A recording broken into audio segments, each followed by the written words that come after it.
Hello and welcome to my channel. I'm Angela Brennan and today I'm doing a technique video, a technique called Retiform, also known as the grid technique. What this does is it uses marks to build up an ordered grid to frame your stamped images. Now your stamped images, usually they use more solid stamps. I show you how I use a solid stamp, but I also have an example at the end where I don't use a solid stamp and I color the images in it. Now this works best if the images overhang the grid to help the card have some depth.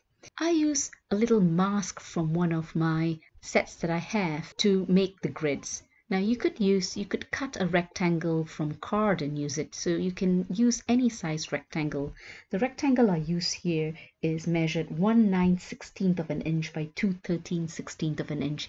It came from a standard mask that I have. I've got the negative and the positive elements of this mask. You can use a rectangle measuring any shape. In fact, it doesn't have to be rectangle. It can be triangles as well. This method is quite open to interpretation. You can use any shape and you can use any stamps. Recommended to use stamps that have more solid areas. But as you will see my example, that I use a stamp with not that many solid areas, and yet I think it looked nice. You just need to color it a bit to give it a little bit of contrast from the background. I like the look of how both my cards turned out, and I used a vellum for the sentiment mainly because I wanted more of the background, which I spent time doing, to be visible. So I hope you stick with me and you see how I create one card, and I'll show you the example I made at the end. I used a couple of different stamps. For the card I'm going to show you, I'll be using a very old Ranger Tim Holtz stamp called Dreams. It's a clear stamp. There's not many clear stamps from Tim Holtz, but this is a clear stamp which I got more than a decade ago. And I also use for the card, that example I show you, I used the Pink Fresh Studio Joyful Bouquet.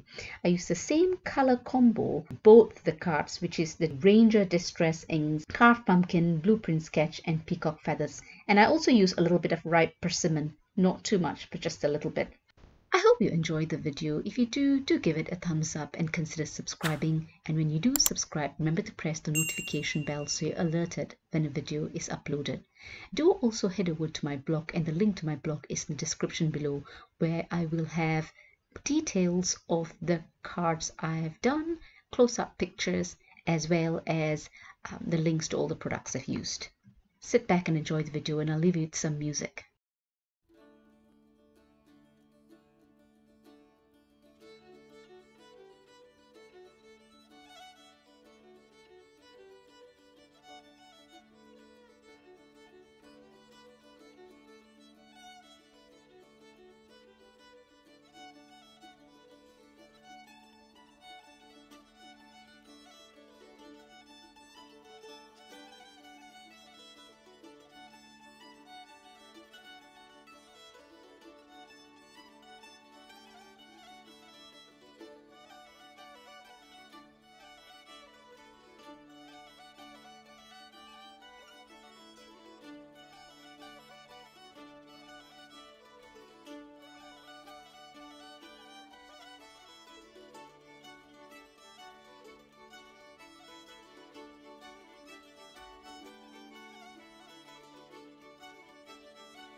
hope you enjoyed the video. You know what to do if you enjoyed the video. Thumbs up, subscribe, and press the notification bell.